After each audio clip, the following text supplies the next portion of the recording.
모두 제가 투자한 2억 5천만 원에서만 사용됐다는 이야기가 되었습니다. 저는 이 사실을 알고 화가 나서 주태모의 안씨와 구씨에게 따졌습니다. 그리고 이렇게 거짓말을 하는 안씨 그리고 구씨와의 동업관계를 계속 유지하기 어렵다고 생각해 동업청산을 요구했습니다. 제가 요구한 동업청산 조건은 투자금을 돌려주는 것 또는 투자금을 돌려주지 못하시는 제가 혼자서 매장을 운영하는 것이었습니다. 주태모의 안씨 구씨는 2008년 3월 31일까지 투자금을 저에게 돌려준다고 했습니다.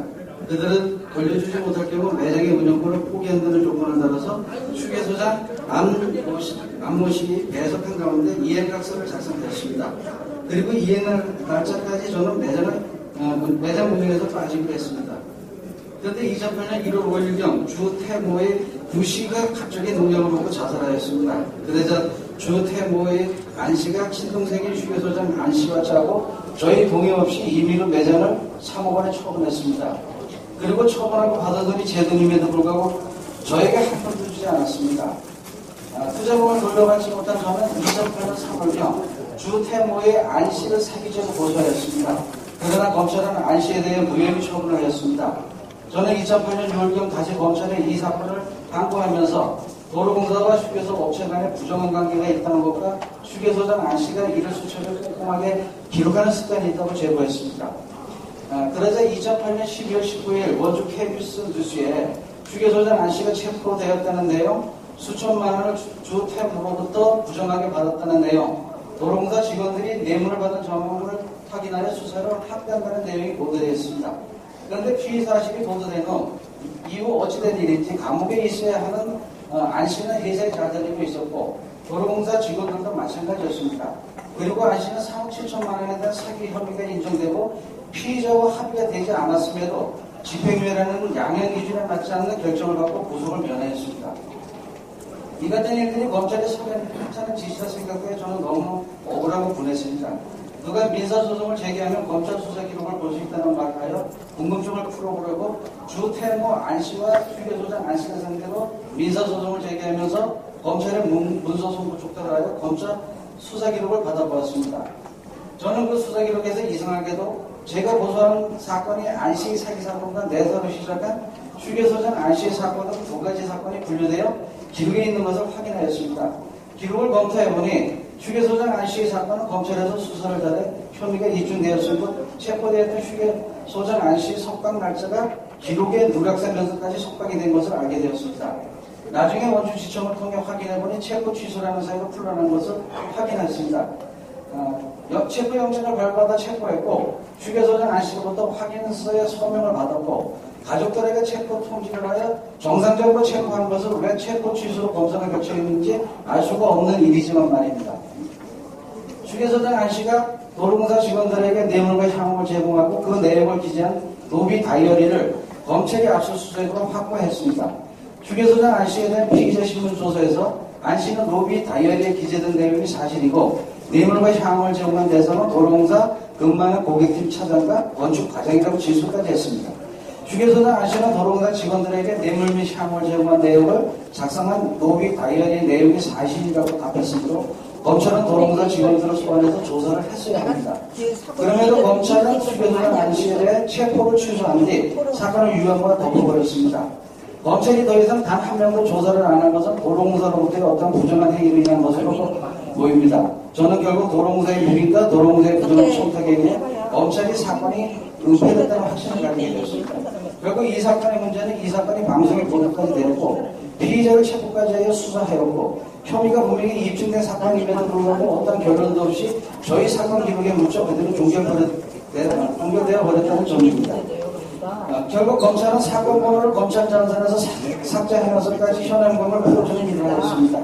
검찰이 도둑질을 하던 도둑놈을 붙잡아서 조사만 하고 풀어줄 꼴입니다. 저는 검찰에게 이런 권한을 주려고 검찰이 수사권을 거꾸로 인정한 것은 아니라고 봅니다. 검찰은 막강한 권력을 가지고 있습니다.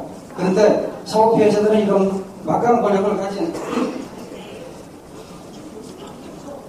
검찰에게 피해를 당해도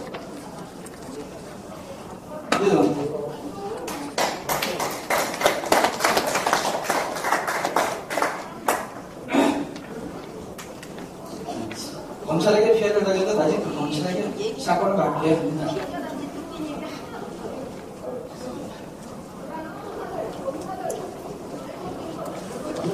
사고 피해자들에게 이보다 더 많은 사실은 없습니다. 그래도 저는 희망이 없는 사고 피해자들로부터 본권력으로부터 도움을 받을 수 있는 대한민국 국민으로 돌아오게 만들어달라고 호소하고서 이 자리에 섰습니다. 지금까지 정치인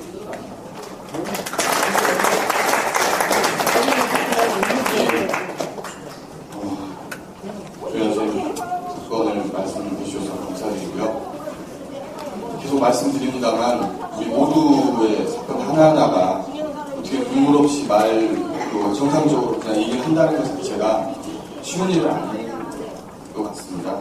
다시 한번 우리 조현 선생님 용기 내시라고 강렬 박수 부탁드립니다.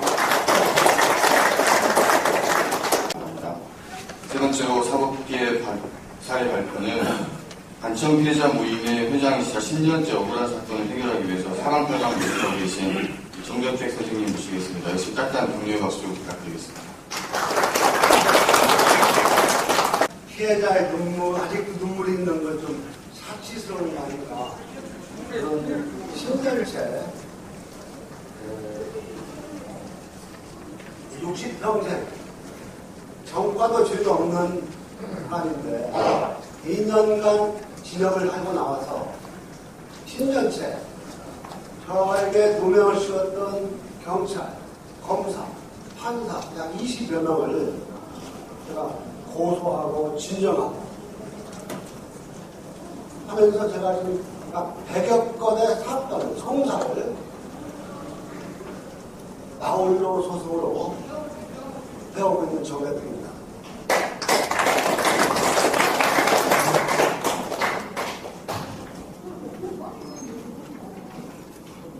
제가 저희 동업자가 여자입니다. 자기 선거, 여자니까 차명 선거, 외화를 검찰 고위층에게 뇌물로 주고 그 인맥을 이용해서 대한민국의 검사 판사를 다 이용합니다. 그래가지고 여기 계시는 분 중에 에비던스 활동하시는 분은 아마 희미한 이 사진을 보신 분은 그 활동을 열심히 하신 분이고 안 보신 분은 별로 활동을 안 하신 분으로 알고 있습니다. 여러분 이 처분 문서 여기 도장이 보이는 문서가 진정한 문서임에도 이 아예 하얀 바탕에 각자 각을 입힌 이름 옆에 인형이 보인다고 제가 그 하나로 2년간, 그러니까 정확히 666일간 진역을 하았습니다. 그러면 이 뒤에는 저한테 진역을 살린 판결문을 요약했습니다. 요약. 이 아래 위에 있는 문서에 김지영이라는 판사가 현재 부장판사인데 이분은 다른 문서를 공판 기록에 원본대 그냥 끼워넣고 판결을 하고 저는 어차피 ANS에 전부 실명도 나갔으니까 여기서 제가 판검사는 실명으로 제가 거명을 해도 현행범 도청 안 된다고 생각합니다. 박대준이라는 판사는 이 문서 도장이 없어졌는데 판결문에다가 지워진 문서가 아니라고 쓰고 판결하고 김홍준이라는 판사는 한줄 더 떠가지고 이 문서가 변조한 문서가 아니다 판결을 하고 이 세 건을 다 병합해가지고 항소심에서 윤남문이라는 부장판사가 지금 서울 고려 교수로 있는데 여기 갑과 을과 시험에서 시간이 걸리더라도 여러분 갑과 을과 입회의 이름 옆에 인형이 유관으로 보인다고 판결문에 적고 2년 그러니까 변론쟁이 신청을 하고 변론쟁이가 된 줄 알고 이렇게 넥타이 매고 학교를 이렇게 하고 주문도 없이 진업 2년하고 작업을 가지고 2년을 계속 나왔습니다.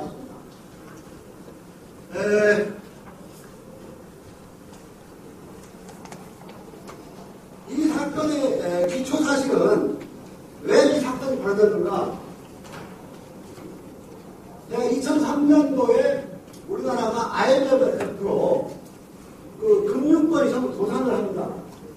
그 중에 리스트에서 한원렌탈은 근저당권, 무채권 270억을 농업자와 절본 10억 300만 원으로 99억에 계약을 해가지고 나는 상금을 90억을 줘야 돼요. 그러면 그걸 피했고 요즘 하는 프로젝트 파이낸싱 근저당권 증권을 담보로 대출을 받습니다. 그래갖고 잔금을 주고 채권을 양수받아서 2003년 11월달 5개월 만에 53억 1천만 원의 이익금을 현출을 시킵니다. 그러면 약정서대로 균분하죠. 균분하는 약정을 이행해야 되는데 동업자가 약정을 이행하지 않으려고 해서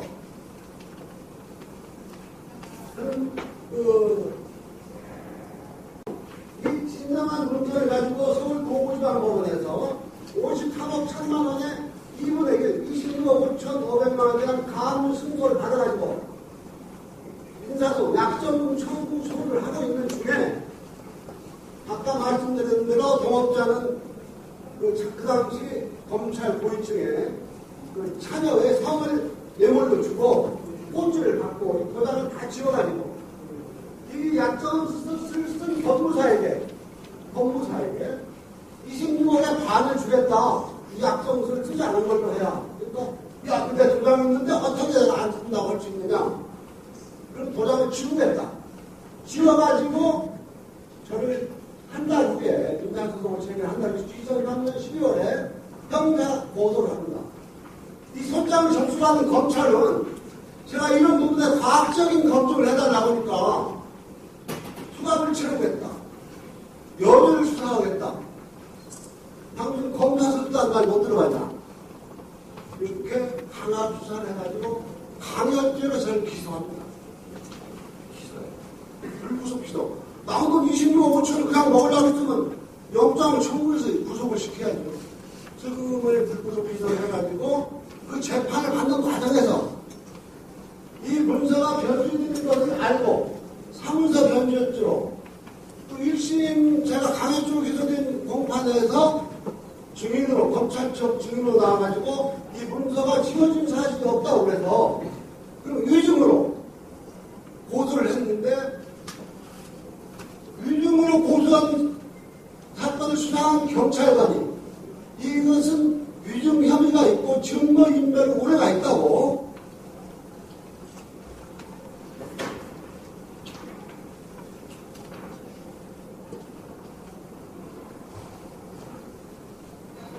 구속 제 동업자와 동업자 같이 위증을 하면 구속 의견으로 구속영장을 청구합니다. 검찰에다.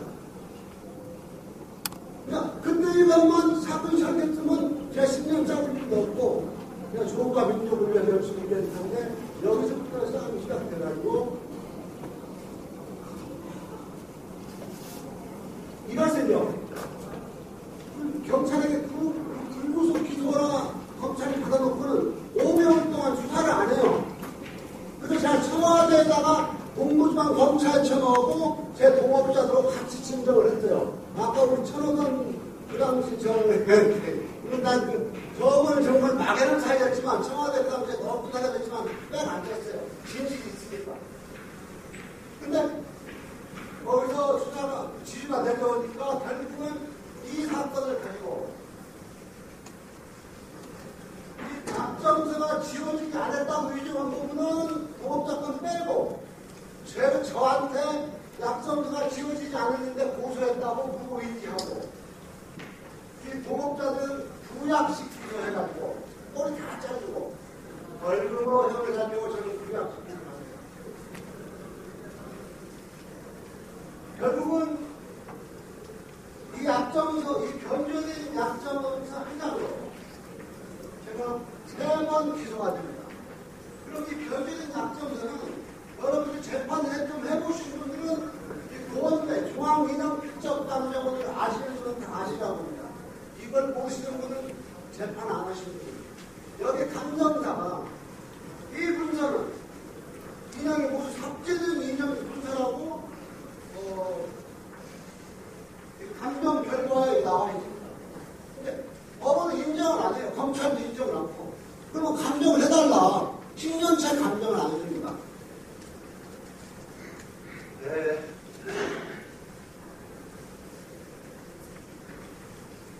회장님이 그래서 여직이 있을 거 아닙니까? 그러니까 사례는 좀 어느 정도 들었고요. 이따가 지금 나는 시간이 없어요. 난 지금 선생님 난 지금 난 고맙지만은 주최측에서 빨리 끝내라고 해요. 난 도와주는 게 아니에요. 자, 이것은 다 그래서 확실하기 위해서 지금 그 검찰 고위층에게 돈 보내준 외화 행동인 겁니다. 그 당시 차장검사 부인이 그렇게 살아요. 참여해서 외화를 청구를 합니다. 이런 거 증명해서 고소를 하면은 검찰총장한테 제가 여러분들 중에 내가 자살폭탄 차량을 만들어서 검찰청으로 가겠다고 신청서를 씁니다. 그리고 사건 발전자 서울 동부지검이니까 뭘로 보냈으니까 거기서 조사해서 보고할 것이다. 그런 거 없습니다. 그래서 얼마 있다가 서울 동부지검장한테 왜 이거 해결 안 해주냐? 나한테 총을 달라. 그래도 연락이 없어요. 네. 최근에 그래서 저는 이번에 우리 종양 원님께서 이번 국정감사를 좀 이 사건을 벤치마킹 했던 모델을 해서 이게 제가 그 법무사한테 준 돈 수표를 다 이렇게 제시합니다. 5천만 원짜리, 6천만 원짜리 연금 1년 6천만 원을 주고 그 당시 3억짜리 2004년도에 가락동에 3억짜리 아파트는 지금 한 10억 갑니다. 이것을 이 문서를 작성은 법무사한테 주고 저한테 누명을 씌웠다고 자수를 했습니다. 이 법무사가 이렇게 돈을 가져먹었다.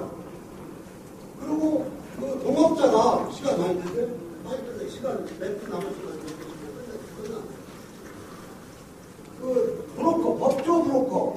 그러니까 제 사건에는 중앙법원을 당시 헌법재판관 송인윤이라는 고등법상 출신이 압력을 행사했는데 그 친구라는 사람한테 현금 5억을 주고 아파트를 주고 이 아파트는 지금 한 15억 갑니다. 서초호수가에.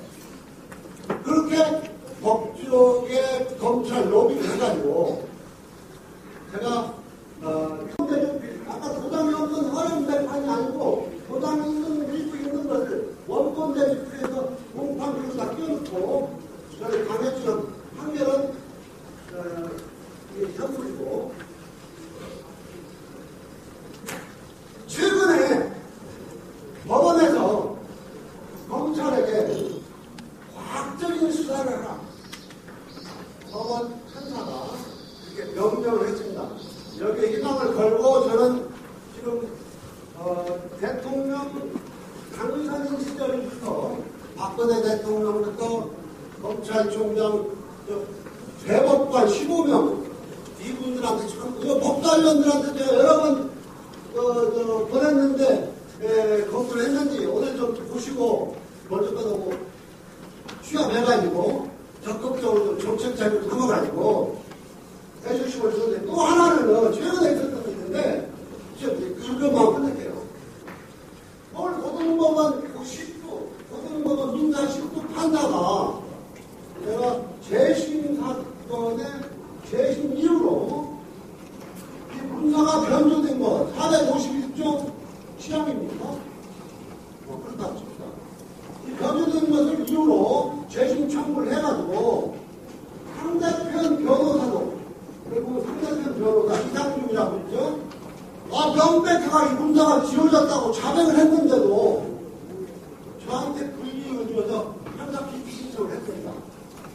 그랬더니 하여튼 긴 얘기는 나중에 하지만은 기피 신청을 하고 재심 사건, 항소 사건에 종결이 안 됐는데 상고장을 냈으면 인지대하고 송달지를 넣어야 대법원 사건 번호가 나오는데 지금 대법원 사건 번호가 다 나와가지고 대법원에 가 있어요. 사건이. 이상입니다. 많이 사랑해 주시고 다음 마지막 사법 피해 사례 발표입니다. 1부에서 마지막 피해 사례 발표입니다. 경찰과 검찰의 부실한 수사 그리고 정관 이유가 의심되는 가해자 측의 변호인으로 하여금 억울한 죽음을 당한 따님과 관련된 진실을 밝히기 위해서 애쓰시는 분입니다. 유미자 선생님 자리로 모시겠습니다. 경례의 박수 부탁드립니다.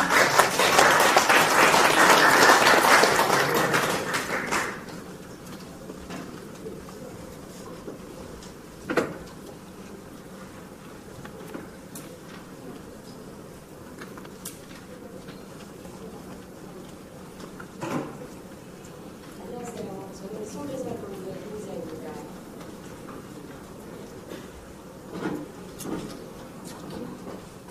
다시는 제 말씀 딸과 같은 피해자와 비통한 엄마가 나오지 않기 위해서라도 오늘 저는 피를 토하는 심정으로 제가 당한 사연을 세상에 보하고자 이 자리에 섰습니다. 단 하루의 비극으로 23년 기쁨의 세월이 무참히 지어지고 말았습니다. 23년을 고이고이 키워온 제 인생의 전부이며 제 희망의 전부인 저희 딸, 엄마 다녀올게요 라고 인사하고 출근하는 딸의 뒷모습을 바라본 것이 이 세상 마지막이 되어버릴 줄은 몰랐습니다. 2005년 대한송유관공사 인력개발원 교육개발팀에서 근무하던 제 딸을 잃었습니다. 인사과장은 2번 결혼해서 2딸을 가진 유부남이었습니다.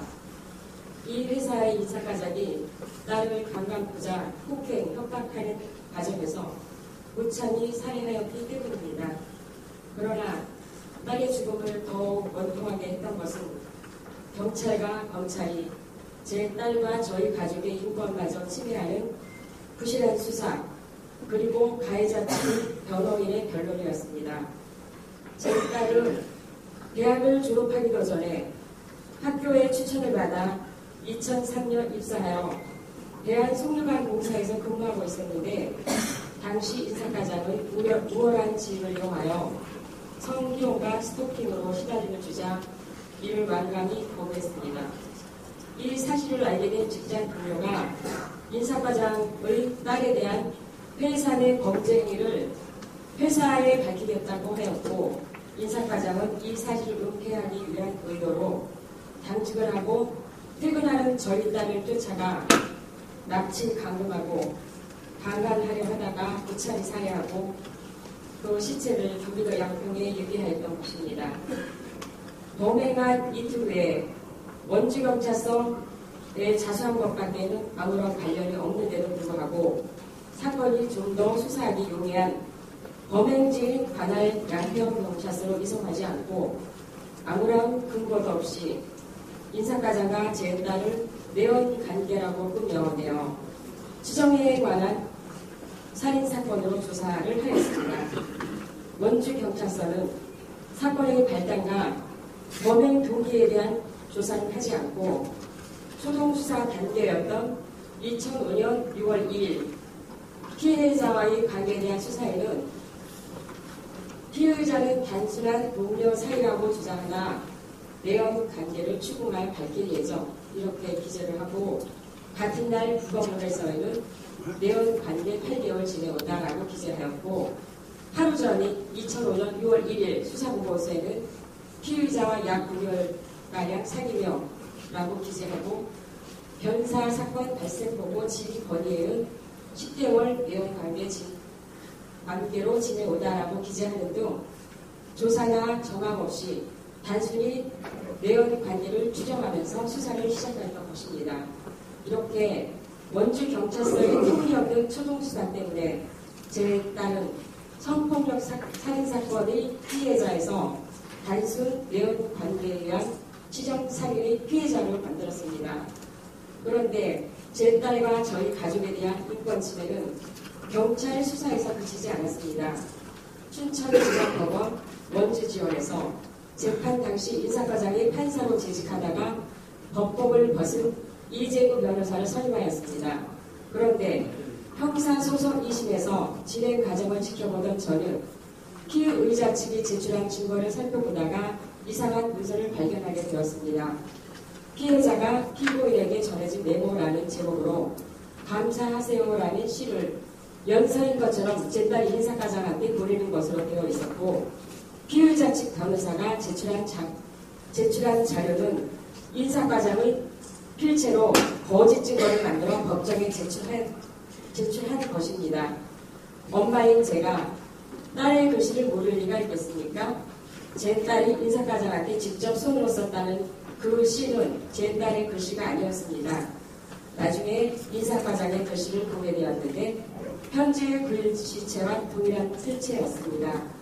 그리고 그 전간 출신인 이재구 변호사는 제 딸의 글씨가 아닌 인사과장의 글씨로 쓰인 그 편지를 증거로 대면서 인사과장과 제 딸이 내용관계였고, 더욱 기가 막히는 것은 넥타이로 목을 조르는데 다음 생에서 만나자 라고 이야기를 하였다는 듯 거짓을 꾸며내며 사실과 다른 내용으로 인사과장의 범행 동기를 왜곡하는 변론을 하였습니다.